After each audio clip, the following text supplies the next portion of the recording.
우리 다 같이 한 목소리로 사무엘상 2장 27절부터 36절까지 읽겠습니다. 하나님의 사람이 엘리에게 와서 그에게 이르되 여호와의 말씀에 너희 조상의 집이 애굽에서 바로의 집에 속하였을 때 내가 그들에게 나타나지 아니하였느냐? 이스라엘 모든 지파 중에서 내가 그를 택하여 나의 제사장을 삼아 그로 내 단에 올라 분향하며 네 앞에서 예봇을 입게 하지 아니하였느냐? 이스라엘 자손에 드리는 모든 화제를 내가 내 조상의 집에 주지 아니하였느냐? 너희는 어찌하여 내가 나의 처소에서 명한 나의 제물과 예물을 밟으며 내 아들들을 나보다 더 중히 여겨 내 백성 이스라엘에 드리는 가장 좋은 것으로 스스로 살찌게 하느냐? 그러므로 이스라엘의 하나님 나 여호와가 말하노라. 내가 전에 내 집과 내 조상의 집이 네 앞에 영영히 행하리라 하였으나 이제 나 여호와가 말하노니 결탄코 그렇게 아니하리라. 나를 존중히 여기는 자를 내가 존중히 여기고 나를 멸시하는 자를 내가 경멸히 여기리라. 보라, 내가 내 팔과 내 조상의 집 팔을 끊어 내 집에 노인이 하나도 없게 하는 날이 이를지라. 이스라엘에게 모든 복을 베푸는 중에 너는 내 처소에서 환난을 볼 것이요 내 집에 영영토록 노인이 없을 것이며 내 단에서 내가 끊어 버리지 아니할 너의 사람이 내 눈을 새장케 하고 내 마음을 슬프게 할 것이요 내 집에 생산하는 모든 자가 젊어서 죽으리라. 내 두 아들 홈니와 비나스가 한날에 죽으리니 그 둘에 당한 그 일이 내게 표징이 되리라. 내가 나를 위하여 충실한 제사장을 일으키리니 그 사람은 내 마음 내 뜻대로 행할 것이라. 내가 그를 위하여 견고한 집을 세우리니 그가 나의 기름 부음을 받은 자 앞에서 영구히 행하리라. 내 집에 남은 사람이 각기 와서 은 한 조각과 떡 한 덩이를 위하여 그에게 엎드려 가로되 청하노니 내게 한 제사장의 직분을 맡겨 나로 떡 조각을 먹게 하소서 하리라 하셨다 하니라. 아멘. 1903년에 하와이 호놀룰루에 첫 한인 이민자를 채운 배가 도착했습니다. 이로써 미주의 우리 한인 이민 역사가 시작되었고 또 이민교회도 세워졌죠.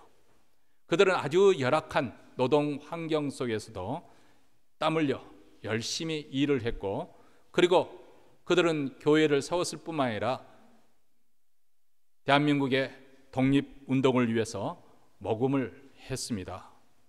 그곳에 지금도 첫 이민교회가 세워져 있는데요, 지금도 기념교회로 남아 있습니다. 그런데 그 긴 역사 속에 많은 일로 수고를 하며 지금까지 그 교회당은 존속하고 있지만은 그 후손들은 어디로 갔는지 찾아보기가 어렵다고 합니다. 이제 물론 예부에서 온 그 성도들이 그 명맥을 이어가고 있다고 합니다. 본격적으로 70년대, 80년대 미국의 이민 문이 열리면서 많은 한인들이 미국으로 건너왔습니다. 이후 이 북미주에만 하더라도 3, 4천 개 우리 한인교회가 세워졌는데, 과연 이 1세대가 다 지난 이후에 누가 이 한인교회를 이어갈 것인가? 특히 고령화가 급속히 이루어지고 있는 이 현상에서 우리는 이런 절박한 질문을 던지지 않을 수 없습니다. 과연 우리 다음 세대, 우리 자녀들은 지금 어디에 있는 것일까요? 한인 이민 1세에게 이민 온 목적을 물어보면 대부분 자녀들의 장래를 위해서 더 좋은 기회를 주기 위해서 왔다고 합니다. 그리고 이제 이민 연륜이 상당히 지난 지금 현재 시점에서 우리 자녀들이 미국 주류사회에서 진입해서 잘 살고 있는 것일까요? 연간 인컴 통계를 보면은 대체적으로 우리 1세대보다 우리 다음 세대들이 미국에서 교육을 잘 받고 또 좋은 직장에서 잘 살고 있는 것만은 분명한 사실입니다. 그런데 우리 자녀들이 잘 사는 가운데서도 여전히 하나님을 믿는 신앙을 놓치지 않고 하나님의 사람으로 살아가고 있는 것일까요? 교회 통계에 의하면 우리 자녀들이 대학교에 진학하고 또 대학교를 졸업하고 사회에 진출하는 그 과정 속에서 80, 90%가 교회를 떠난다고 합니다. 이를 가리켜서 Silent Exodus, 조용한 탈출이라고 그렇게 말합니다. 사실 우리 1세대는 교회에 어려운 일이 일어나서 분쟁이 나면 열심히 싸웁니다. 열심히 싸우는데 좀처럼 교회는 떠나지는 않습니다. 또 설령 다른 교회 또 싸워서 옮긴다 하더라도 다른 교회에 출석을 합니다. 근데 우리 젊은 세대들은 교회에 분쟁이 일어나거나 또 어려운 일이 생기면 조용히 자취를 감춥니다. 이들 중에는 목회자의 자녀들도 그런 것고 또 중직자의 자녀들도 있다고 합니다. 우리는 열심으로 주님을 섬긴다 하고 주님께 모든 것을 바친다고 하지만은 우리 자녀들이 만약 하나님의 축복 가운데 그 은혜의 길을 걸어가지 않는다고 한다면 이보다 더 큰 낭패가 어디 있겠습니까? 우리가 이민은 온 목적도 그렇고 우리 삶의 목적도 그렇고 우리의 모든 것이 정말 실패로 돌아가지 않을까 우려하지 않을 수 없습니다.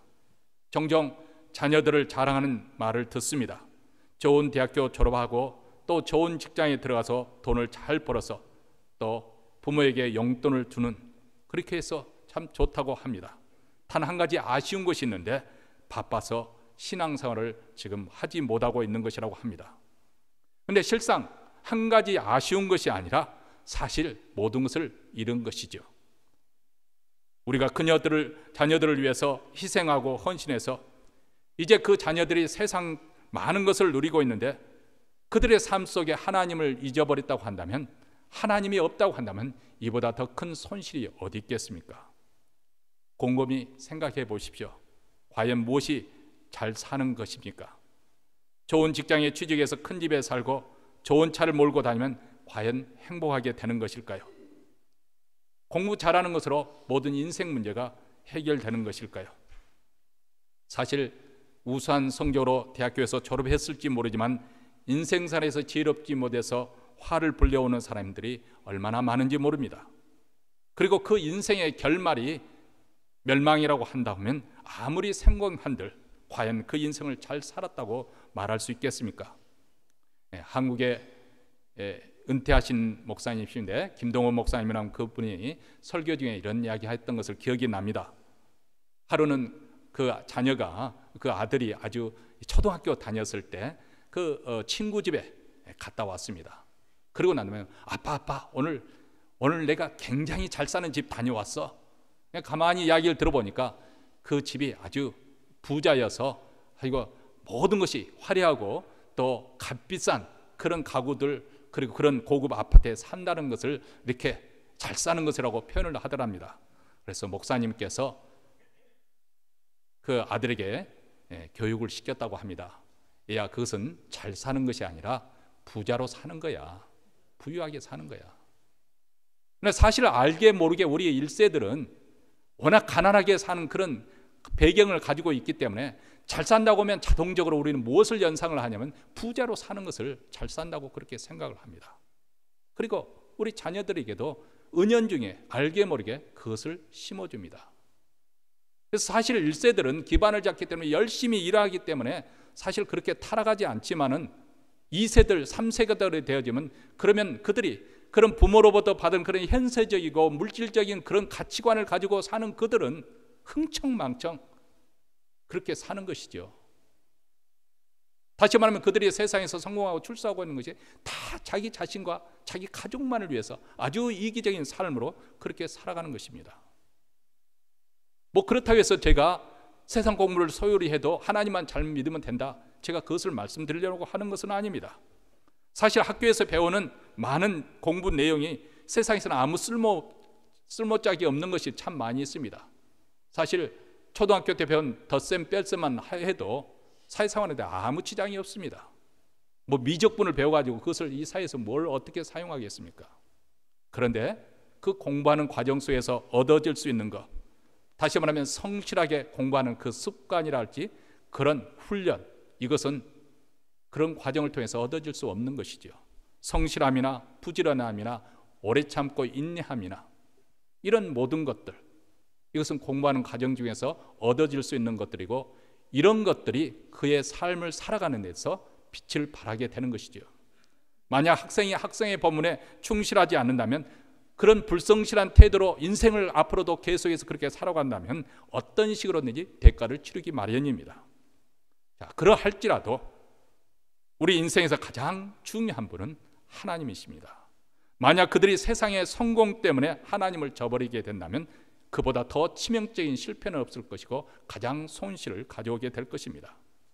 그래서 구세군의 창설자인 부두 제장은 자기 시대의 그리스도인 부모에게 이런 절실한 당부를 남겼습니다. 부모 여러분, 빨리 손을 쓰십시오. 마귀가 여러분의 자녀들에게 죄를 가르치기 전에 그들에게 하나님을 가르치십시오. 마귀가 여러분의 자녀 가슴에 불신을 심기 전에 믿음을 그들의 가슴에 심어야 합니다. 하나님의 말씀, 이 성경책은 우리 부모들의 일차적인 책임이 자녀들에게 일생의, 우리 인생의 주인이 하나님이시고 하나님을 경외하는 것이 인생의 본분이고 복된 길인 것을 가르쳐서 일생 동안 그들이 하나님을 배반하지 아니하고 하나님을 위해서 살도록 키우는 것이라고 말씀해주고 있습니다. 그들에게 하나님을 믿는 신앙을 심어주는 것이 그리스도인 부모의 중대한 책임입니다. 그들이 세상에서 열심히 공부하고 일해야 할 이유가 있는데, 그것은 겨우 자기 자신만의 그 일신의 안락만을 위해서, 세상의 재미를 위해서, 쾌락을 위해서 사는 것이 아니라 우리가 하나님의 거룩한 백성으로 부르심을 받았고 이 나라에 충성해야 될 사람들이란 것, 그뿐만 아니죠. 내가 가지고 있는 은사와 재능과 그리고 그 가진 물질을 통해서 이웃과 사회를 더 나은 사회로, 더 나은 세상을 위해서 우리가 부르심을 받았다는 사실을 우리는 우리 자녀들에게 가르쳐야 됩니다. 이렇게 가르칠 때 우리 자녀들은 세상의 유혹에서 쉽사리 타협하거나 타락하지 않고 자기 주관 있게, 줏대 있게 자기 인생을 살아가게 될 것입니다. 그리고 그뿐만 아니고 이렇게 세상에 섬기고자 하는 자녀들이 세상에서 영향력을 갖추는 그런 지도자가 될 것입니다. 오늘 우리는 5월 가정의 달 맞이해서 첫 번째 주일에 두 가정을 소개하려고 합니다. 한 가정은 마치 아침에 동해 바다에서 떠오르는 태양과 같이 영적 지도자로서 이스라엘을 이끌어갈 그럴 가정에서 관한 이야기가 나오고, 또 한 가정은 지금은 잘 나가는 것처럼 보이지만 철저히 망해버리는 그런 가정의 이야기입니다. 바로 사무엘 가정과 엘리 제사장의 가정의 이야기입니다. 먼저 사무엘 가정의 이야기입니다. 사무엘의 어머니 한나는 본래 아기를 낳지 못한 그런 여인이었습니다. 지금이야 시대가 달라져 가지고 이 고통 많은 이 세상에 무책임하게 부모가 낳을 필요가 뭐 있겠느냐, 우리만 잘 살다가 그냥 세상 떠나면 되는 거지. 그래서 아이를 낳지 않는 것이 하나의 일종의 유행처럼 그렇게 휩쓰는 그런 시대에 우리가 살고 있습니다만은, 그러나 그 당시에는 여성이 아이를 낳지 못하는 것은 대단히 불행한 일로 취급되었습니다. 당사자 또한 이것을 수치스럽게 여기던 그런 시대입니다. 사무엘서 기자는 그 사무엘의 어머니 한나가 아이를 낳지 못하는 원인이 여호와 하나님으로부터 말미암았다고 그렇게 밝히고 있습니다. 여호와께서 그로 성태치 못하게 하심으로 그 대적 분인나가 그를 심히 격동하여 번민케 하였더라, 이렇게 말씀합니다. 하나님께서 한나로 하여금 잉태치 못하게 하였고 그로 인해서 다른 부인인 분인나로 하여금 심한 멸시와 조롱거리를 당했다. 사실 우리는 이런 하나님이 쉽사리 이해되지가 않습니다. 왜 하나님께서는 이렇게 죄 없는 한나로 하여금 잉태치 못하게 해서 슬프고도 고통스럽고 기구한 인생을 살게 하신단 말인가? 그런데 성경에서 우리에게 말씀해 주려고 하는 그 비하인드 스토리를 우리가 잘 귀담아 드려야 됩니다. 사실 한나의 이 불임 상태는 그 당시 이스라엘의 영적 상태를 상징적으로 보여주고 있는 것입니다. 하나님의 백성으로 부르심을 받은 백성이었지만 그들은 하나님을 떠났습니다. 하나님의 말씀에 순종하지 않았습니다. 그래서 그들의 지금 현재의 영적 상태를 보면 마치 불임 상태여서 하나님을 기쁘시게 하는 그런 열매를, 선한 열매를 맺지 못하는 그런 상태로 전락되어 있다는 것입니다. 이스라엘 백성들은 하나님의 거룩한 백성으로서 하나님의 영광을 나타내야 되고 하나님께서 주시는 복을 누려야 됩니다.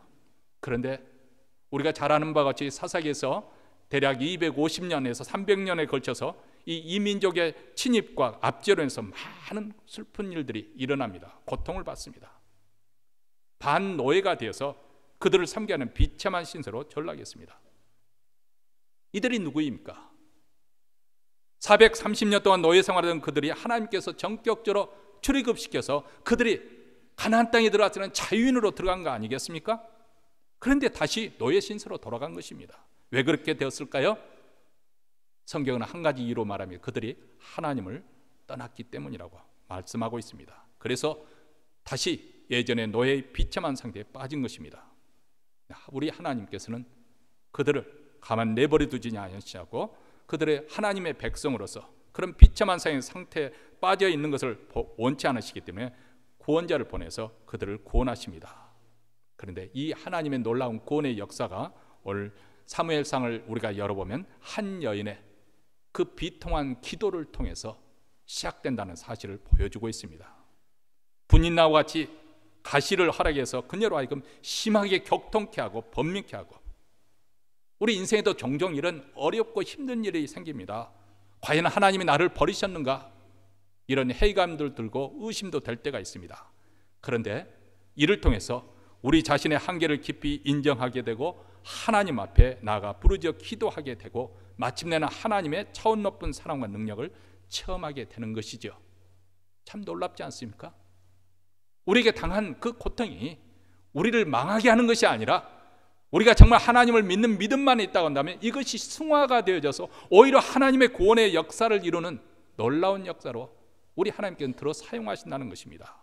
한나는 자신의 비통한 마음을 안고 하나님 앞에 나가 자기의 슬픔과 고통을 다 토로를 했고, 그리고 그 기도의 응답으로 마침내 사무엘이 태어났습니다. 이 한나는 사무엘을 졌을 땐 후에 하나님께서 서약한 대로 그를 엘리 제사장으로 앞에 데려갑니다. 그래서 사무엘은 어렸을 때부터 성막에서 여호와 하나님을 섬기게 되는데요, 2장 18절입니다. 사무엘이 어렸을 때부터 세마포 에봇을 입고 여호와 앞에 섬겼더라. 이 세마포 에봇이라는 것은 본래 제사장들이 입던 일종의 겉옷입니다. 다시 말하면 사무엘 그 가정도 레위지파에 속한 가정이었던 것이죠. 그래서 사무엘이 에봇을 입고 여호와를 섬겼다는 거예요. 갓 졌을 땐 그 어렸을 때부터 성막에서 살면서 본격적으로 제사장과 같이 성막 봉사를 수행하는 것을 보여주고 있습니다. 그리고 이런 한나의 헌신, 그 귀한 자식을 낳았음에도 불구하고 그 자식을 하나님께 바친 그 한나의 헌신과 믿음을 본 엘리 제사장이 그녀를 축복을 합니다. 사무엘상 2장 20절에 나와 있습니다. 그리고 하나님께서 그런 믿음의 약속, 하나님께서 그 한나를 공고하심으로 말미암아서 사무엘에 이어 세 아들과 두 딸을 더 낳게 하였다. 그리고 아이 사무엘은 여호와 앞에서 자라났다. 이렇게 말씀합니다. 다시 말하면 경건한 어머니의 기도와 헌신 속에서 사무엘은 자라가면서 하나님과 사람 앞에서 점점 사랑스러워졌다고 그렇게 말씀하고 있습니다. 자, 이 사무엘이 장차 영적 혼동 가운데 있었던 이스라엘 백성들의 마음속에 여호와 하나님을 믿는 그 신앙으로 회복시키고 그들 이스라엘 백성들에게 영적 기초를 넣는 그런 선지자가 되는 것이고, 나중에 보면 통일 이스라엘 왕국의 그 다윗을 지도자로 세우고 또 다윗에게 결정적인 순간에 영적 조언을 안기지 않는 그런 멘토 역할을 하는 이분이 바로 사무엘이 됩니다. 이 위대한 선지자 사무엘이 과연 어떤 신앙 교육을 받았기에 이렇게 위대한 삶을 살 수 있었을까? 우리는 흔히 유대인들의 자녀 교육 방법을 가리켜서 쉐마 교육법이라고 그렇게 말합니다. 쉐마라고 하는 것은 바로 히브리 단어인데요, 들으라 이스라엘아 이렇게 시작하는 신명기 6장에 나오는 말, 들으라 이스라, 이게 쉐마입니다. 이 쉐마 교육법이라고 하는데요, 우리 한번 6장 4절부터 9절까지 한 목소리로 읽겠습니다. 이스라엘아 들으라, 우리 하나님 여호와는 오직 하나님 여호와시니 너는 마음을 다하고 성품을 다하고 힘을 다하여 내 하나님 여호와를 사랑하라. 오늘날 내가 내게 명하는 이 말씀을 너는 마음에 새기고 내 자녀에게 부지런히 가르치며 집에 앉았을 때든지 길에 행할 때든지 누웠을 때든지 일어날 때든지 이 말씀을 강론할 것이며, 너는 또 그것을 내 손목에 메어 기호를 삼으며 내 미간에 붙여 표를 삼고 또 내 집 문설주와 바깥문에 기록할지니라. 여기에 보면 하나님께서 약속하신 그 땅, 젖과 꿀이 흐르는 가나안 땅에서 그들이 복을 누리면서 장구히 거할 수 있는 그 복의 비결이 무엇이냐? 여호와 하나님을 마음을 다하고 성품을 다하고 힘을 다하여 사랑하는 것이다. 그래서 하나님을 사랑하는 마음으로, 하나님을 경외하는 마음으로 그 말씀, 그 명령과 규례를 지키는 것이다. 이렇게 성경은 우리에게 말씀합니다. 그리고 이것을 내 자신에게 마음판에 새길 뿐만 아니라 어릴 때부터 너희 자녀들을 부지런히 반복해서 지속적으로 계속해서 기회가 주어지는데 어떤 환경에서 그것을 가르치라고 말합니다. 우리 식으로 표현하면 귀에 못이 박히도록 그렇게 가르치라는 것입니다. 왜냐하면 그것이 너와 내 자녀의 생명과 복의 길이기 때문입니다. 여러분, 세상에서는 성공하고 출세하면 야, 그 사람 참 복되다 그렇게 말을 합니다. 그것이 세상의 기준입니다. 세상 사람들은 그렇게 살 수밖에 없습니다. 왜냐하면 하나님을 믿지 않기 때문에 그런 것이지요. 그러나 우리 예수 믿는 사람들은 그렇게 말하지 않습니다. 예수 믿는 사람들은 물론 부자로 살 수도 있는 것이고요, 또 가난하면 가난한 대로 사는 것입니다. 그러나 중요한 것은 예수 믿는 사람에게 복은 무엇이냐? 하나님이 우리의 복이 되신다는 거예요. 하나님을 사랑하는 것이 복이 됩니다. 왜냐하면 하나님이 복의 근원이 되시고 복을 주시는 분이 우리 하나님이시기 때문에 그렇습니다. 그래서 그분을 가까이 하는 것이, 그분께 가까이 하는 것이 우리의 복이 되는 것이다. 하나님께 가까이 하면 내게 복이라. 시편 기자도 이렇게 말씀하지 않습니까? 그러므로 우리 그리스도인 부모들은 하나님을 잘 섬겼던 이 사무엘처럼 어릴 때부터 우리 자녀들이 하나님을 섬기는 백성으로 살아가는 것을 가르쳐야 되는 것이죠. 말뿐만 아니라 행동을 통해서도 우리 자녀들을 가르쳐야 됩니다. 제 아내가 한 번은 제가 교회에 있는데 오피스에서 전화 왔어요. 여보 빨리 와라고.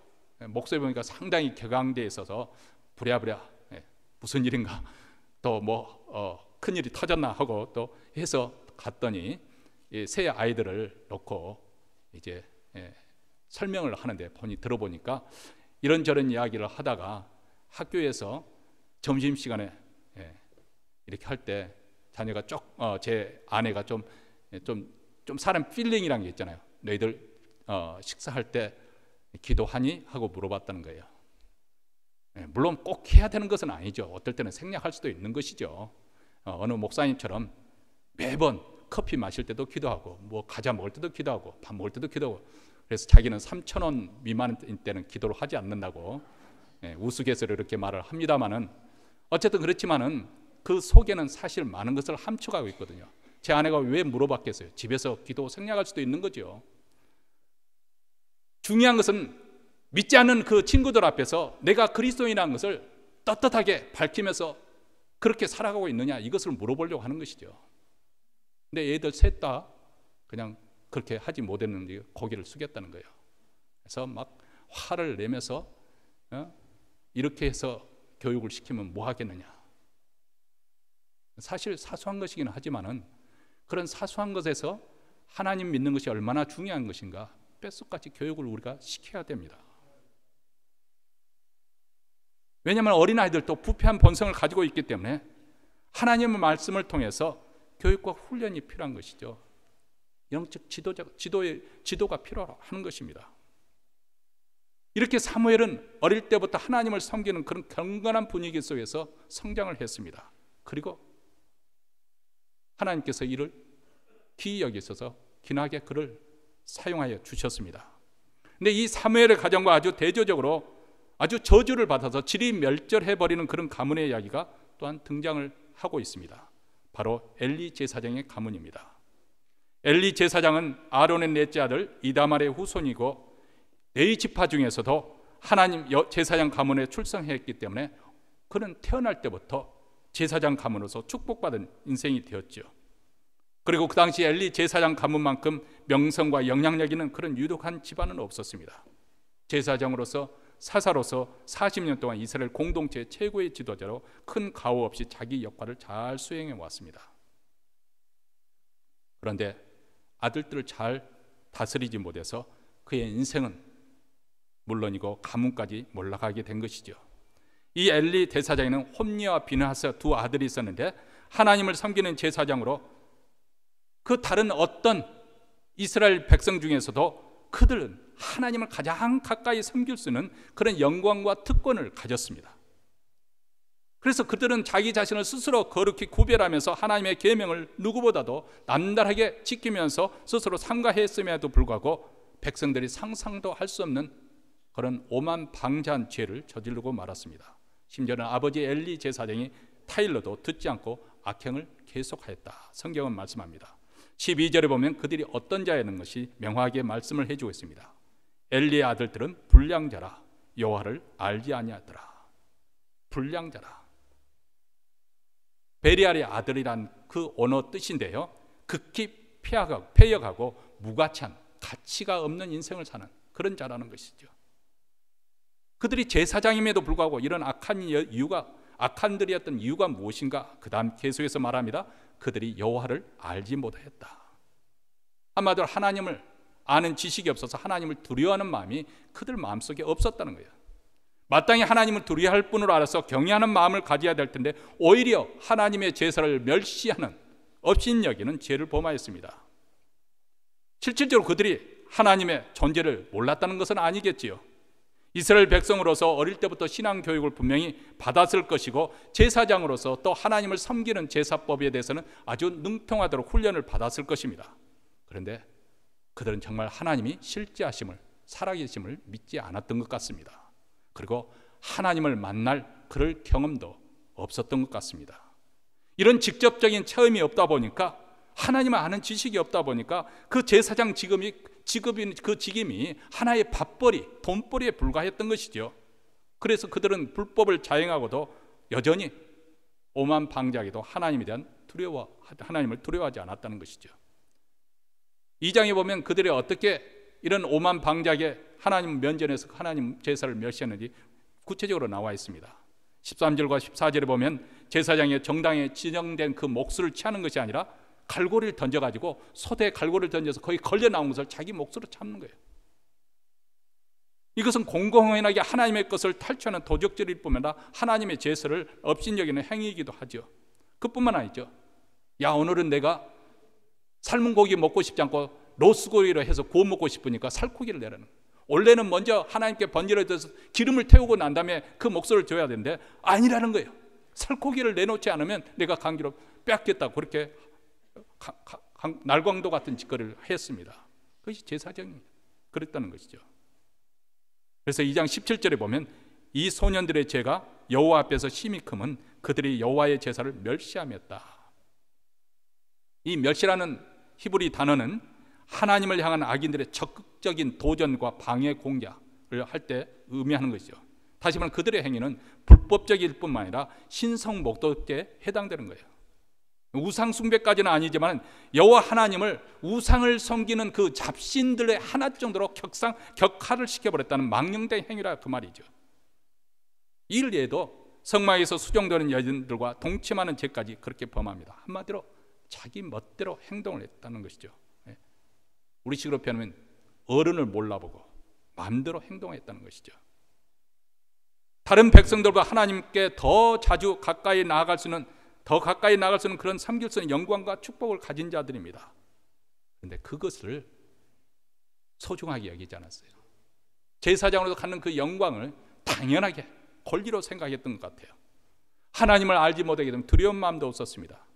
사실 하나님께 가까이 나간다는 것이 우리에게 무한한 축복이고 영광이긴 하지만은 하나님께 가까이 나간다는 것이 지극히 위험하다는 사실을 그들은 몰랐던 것이지요. 그래서 그들의 한 행위에 대해서 하나님의 진노의 심판을 면할 길이 없었습니다. 31절에 보면 하나님께서 엘리 제사장 집에 노인이 하나도 없을 거예요. 다 젊을 때 요절하게 될 것을 지금 하나님께서 말씀하고 있고요. 34절은 홈리와 비나스는 한날에 죽임을 당할 것이다. 사무엘상을 계속 읽어보면 블레셋과의 전투에서 한날 언약궤를 뺏기고 홈리와 비나스가 그날의 당일에 같이 죽습니다. 그리고 가문 전체 진노하며 심판을 명하, 그리고 그 가문이 멸절해서 나중에 밥벌이를 위해서 정말 말 그대로 밥벌이를 해서 은 한 조각과 떡 한 조각을 얻기 위해서 제사장 그 일거리를 찾아 구걸하는 그런 가정이 전락될 것을 하나님께서 말씀합니다. 하나님께서 이렇게 진노하시며 심판을 명하신 것은 제사장 엘리가 자기 아들들이 저주를 자청했을 때 금하지 아니했다. 하나님의 경고의 말씀을 들었을 때 설령 그때가 시간이 좀 늦었다 할지라도 경각심을 가지고 정말 말 그대로 사생결판을 하면서, 아니 우리 한국식으로 말하면 다리 몽둥이를 부러뜨렸더라도 그 아들들의 죄악을 막았어야 되는데 그러지 못했다는 거예요. 소위 말하면 포기해버렸다는 것이죠. 여러분, 이스라엘 역사를 보면 참 흥미로운 것이 많이 있고요. 특히 족보를 보면 우리가 족보는 재미없는 것이긴 하지만 그래도 흥미있는 것이 많이 있습니다.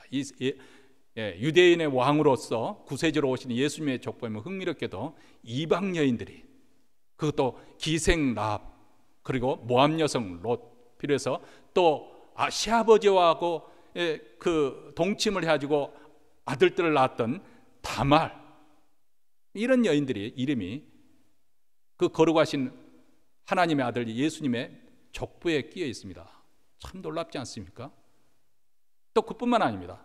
참 놀라운 것 중에 한 가지가, 제가 배웠던 것 중에 하나는 유대왕 악한 왕 중에 하나인 아하스, 그 왕이 하나님을 버리고 우상을 적극적으로 섬기는데요, 그 아들에게 선한 왕 히스기야가 또 출생합니다.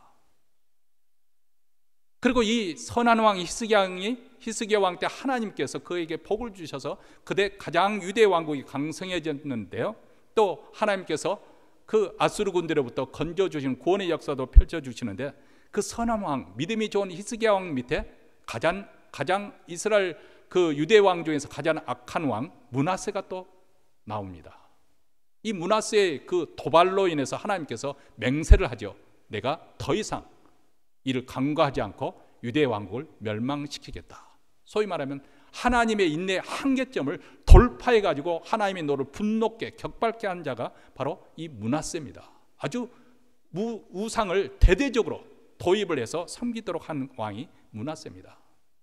여기 보면은 하나님의 섭리와 주권이 어디 있는지, 신비가 어디 있는지 우리가 겸손해야 하지 않을 수 없는 것이 여기 있는 것 같습니다.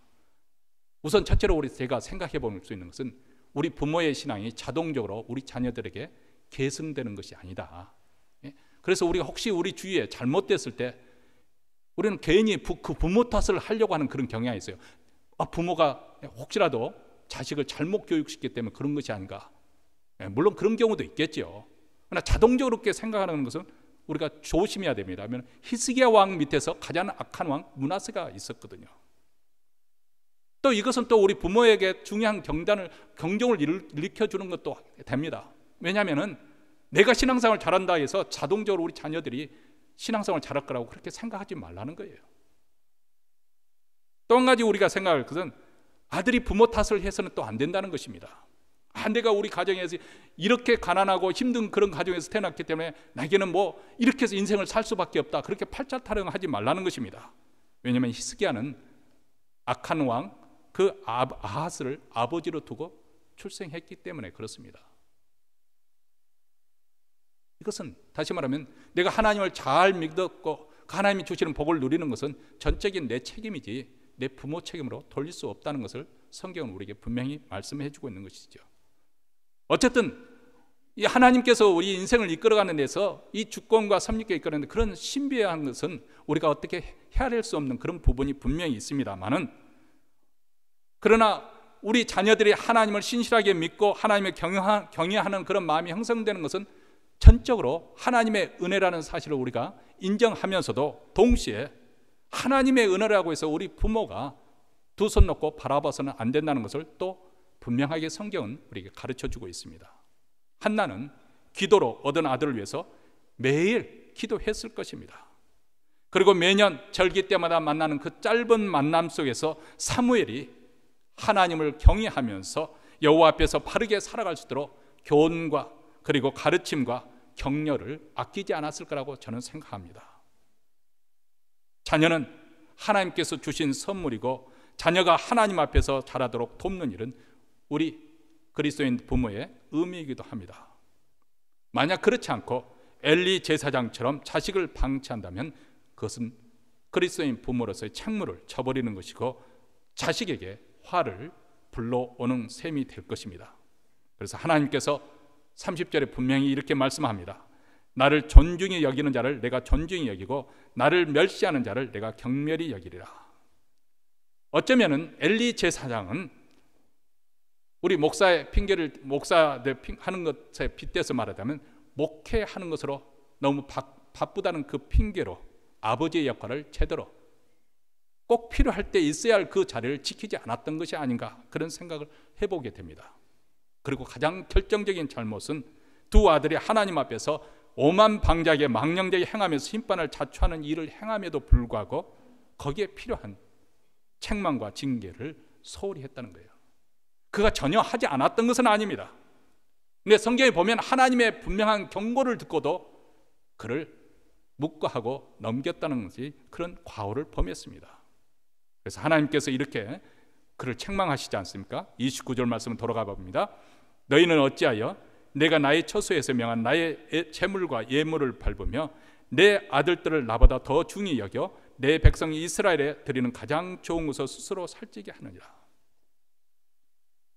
여러분, 하나님께서는 우리에게 말씀하시기를 하나님을 멸시하는 자는 하나님께서도 그를 경멸히 여길 것이라고 합니다. 반면에 하나님께서는 하나님을 존중히 여기는 자를 하나님께서 그를 존귀한 자로 만들어 주십니다.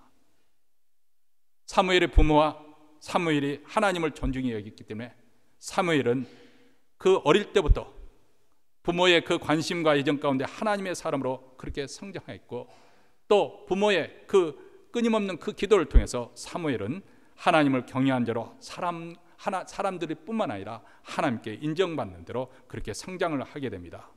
사무엘상 3장 19절부터 4장 1절에 나오는 말씀입니다. 사무엘이 자라매 여호와께서 그와 함께 계셔서 그 말로 하나도 땅에 떨어지지 않게 하시니 단에서부터 부엘세베까지의 온 이스라엘이 사무엘은 여호와의 선지자로 세우심을 입은 줄 알았더라. 여호와께서 실로에서 다시 나타나시되 여호와께서 실로에서 여호와의 말씀으로 사무엘에게 자기를 나타내시니 사무엘의 말이 온 이스라엘에 전파되니라. 물론 사무엘보다 세상적에서 더 성공하고 출세한 사람들도 있었겠지요. 다시 말씀드립니다. 우리 믿는 사람들의 복은 하나님이 나와 함께 하시는 것이 복인 것입니다. 오늘 말씀에 보면 사무엘이 자랐는데 하나님이 함께 하셨다는 거예요. 하나님이 함께 하셨을 뿐만 아니라 그가 말을 낼 때마다 그 말이 그대로 성취되어진 거, 그 성취되는 그런 모습을 보고 온 이스라엘 백성들이 하나님께서 사무엘과 함께 하시는구나, 하나님께서 이스라엘의 영적 지도자로 사무엘을 세우셨구나, 그것을 인정하게 되었다는 것입니다. 참 놀라운 일이죠. 신앙의 분기점이 어디서부터 오는 것인가? 우리 부모가 여호와 하나님을 어떤 마음의 자세로 섬기는가, 이게 중요한 거예요. 우리는 입술로만 아니면 신앙의 어떤 행위로만 여호와를 존중히 여긴다고 생각하지만 자녀들은 우리 부모의 삶 속에 그 묻혀있는 메시지를 다 읽습니다. 말로는 하나님을 섬긴다고 하지만 내 부모님은 돈을 더 섬기는 부모로 알아볼 수가 있습니다. 말로는 하나님의 사람이 소중한 삶이라고 그렇게 하지만은 내 부모가 생각하는 것은 세상에서 성공하고 출세하는 것을 더 중요하게 생각한다는 것을 자녀들은 캐치할 수가 있습니다. 그럼 예수 믿는 사람들은 성공도 출세도 하지 말아야 되고 돈도 벌지 말아야 되고, 저는 그것을 말씀드리려고 하는 것이 아닙니다. 그들의 삶 우선순위에 하나님이 첫 번째냐, 그것이 중요한 것이에요. 이 영적인 질서가 확실하게 세워질 때 그들의 축복이 저주가 되지 않냐고 정말 진정한 의미에서 축복이 될 수 있는 것이고, 또 그들의 선한 영향력이 이 사회에 또 미치는 그런 선한 영향으로 그들이 사람들에게 존귀하게 대접을 받는 것이죠. 여러분, 여기에 엘리 두 아들과 사무엘을 비교하는 이유는 장차 타락한 이스라엘 신앙을 개혁하고 이스라엘 백성을 구원하기 위해서 하나님께서 세우신 지도자가 엘리 대사장의 두 아들이 아니라 사무엘이라는 것을 부각시키기 위해서 그렇게 대조시키는 거 있습니다. 기독교는 물론 복을 약속하고 행복을 추구하는 그런 종교입니다. 불교처럼 이 세상의 모든 것을 초월해가지고 이 세상과 상관없이 모든 것이 무상무념으로 살아가는 게, 우리는 그런 가르침을 받지 않습니다. 이 세상에 창조하신 이 세상 모든 것도 선한 것이기 때문에 하나님께서 주신 부도 물질도 선하게 잘 사용하면 우리에게 복이 되는 것이죠. 성경은 그것을 이야기하고 있습니다. 그런데 이 복을 주시는 분이 누구시냐? 바로 우리 하나님이시고, 이 하나님을 떠나지 않는 것이 우리에게 참된 복의 비결이라는 것을 성경은 분명하게 가르치고 있습니다. 다시 말하면 복이라고 하는 것은 하나님과의 올바른 관계 속에서 얻어질 수 있는 것이고, 그리고 그분의 말씀을 우리가 신실히 대할 때 그 복이 주어지고 누릴 수 있는 것이라고 말씀하고 있습니다. 시편 128편 짧은 그 9절에서 이것을 반복해서 강조하는 이유가 여기 있습니다. 1절에서 여호와를 경외하며 그 도에 행하는 자마다 복이 있다 이렇게 말씀합니다. 그리고 4절 마무리에서도 여호와를 경외하는 자는 이같이 복을 얻으리로다 이렇게 말씀합니다. 어떻게 하면 우리 가정에 복이 임하고 행복한 가정을 이루어 갈 수 있을까요? 오늘날 이 시대는 우리 부모님 세대보다도 이전 세대보다도 그 어떤 때보다도 가장 경쟁이 심한 시대입니다. 경쟁력을 가르쳐야 해요. 다시 말하면 우리 자녀들도 세상에서 성공하기 위해서는 실력을 갖춘 그런 아이로 성장을 해야 됩니다. 그래서 얼마나 투자를 많이 하는지 모릅니다. 아마 여기에 계시는 우리 권사님들이 자식들을 위해서 투자하고 있는 그 매달 나가는 그 과외비라고 할까요? 뭐 특별 활동인데 이런 데 투자하는 거 되면 깜짝 놀랄 거예요. 얼마나 많이 투자하는지 모릅니다. 벌어 가지고 그냥 자녀들 교육시는데 돈을 다 쓰고 있습니다. 필요하니까, 실력을 키워야 되니까.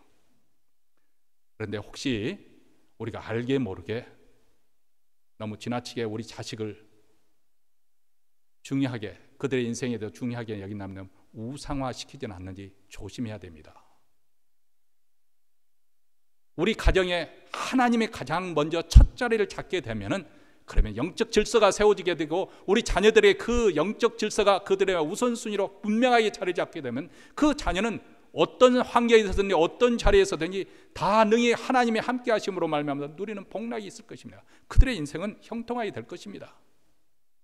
그러나 이런 영적 순위에 있어서 우선순위가 확고하게 자리 잡지 못해서 그냥 세상에 떠나가는 대로 이렇게 살고 저렇게 살고 그때마다 살다 보면 말 그대로 세상 사람들처럼 똑같이 적당히 야합하게 되고 타협하게 되고 그리고 그 인생이 추락하게 될 것입니다. 그리고 그 결과는 즉시 추악한 인생이 되어버릴 것이고 그리고 그 끝은 패망입니다. 성경은 우리에게 다시 한번 가르칩니다. 여호와를 경외하며 그 도에 행하는 것. 여기서 경외라고 하는 것은 바로 하나님을 존경하라는 것입니다. 존경하라는 것입니다. 그리고 신뢰하라는 것입니다. 가족 구성원 모두가 하나님을 존경하고 신뢰해서 무슨 일이든지 하나님의 음성에 귀를 기울이고 하나님의 뜻이 무엇인지 하나님의 말씀에 복종하는 것이죠.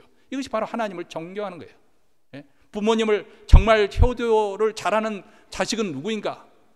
부모에게 막 새 차를 사드리고 뭐 집을 사주고 그랬으면 참 좋겠지요.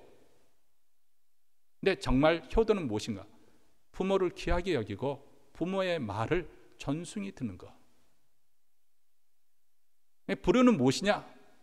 물질적으로 뭐 안 해줘서 불효가 아니라 엄마 아빠가 말 한마디 하면 엄마가 무엇을 안다고 아버지가 뭘 알아요? 상관하지 마세요. 말로서 이렇게 쏘아붙이는 것이 그것이 바로 불효입니다.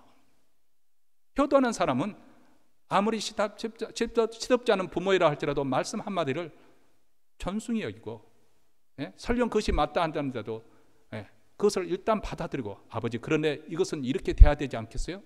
이게 바로 효도지요. 하나님과 나와의 관계도 마찬가지입니다. 하나님을 정말 귀하게 여기면 하나님의 말씀을 전순히 여기겠지요. 그러나 하나님을 쉽게 여기고 경멸히 여기는 사람은 하나님 말씀을 아주 쉽게 버리게 될 것입니다. 여호와를 경외하며 그 도에 행하는 자마다 복이 있도다. 여호와를 경외하는 자는 이같이 복을 얻으리로다.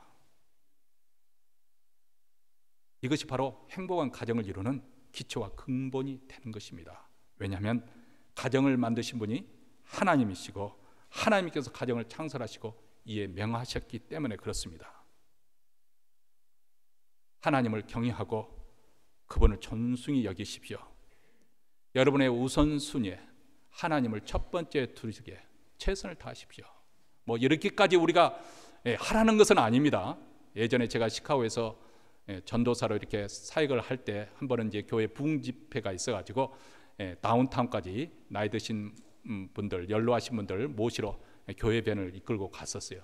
그날 제가 어떻게 운전할 사람에서 제가 직접 간사는데 모시고 이제 돌아오는 길인데 그 밴 앞에 성경책을 올렸는데 그것이 굴러 떨어지니까 제가 안 되겠다 싶어서 이렇게 밴 바닥에 놔뒀더니 권사님이 아니 전도사님 왜 성경책을 바닥에 놔두세요?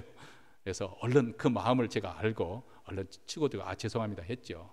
왜냐하면 권사님 시대는 훈련을 하나님의 말씀이 담는 이 성경책을 땅바닥에 두어서는 안 된다는 그 생각을 가지고 있는 거예요. 그래서 그런 훈련을 받으신 분이니까 제가 존중해서 얼른 받아들이고 제가 했지만, 사실 뭐 그렇게 땅바닥에 둔데 어떤 그것이 중요한 것은 아니지만은 마음 자세.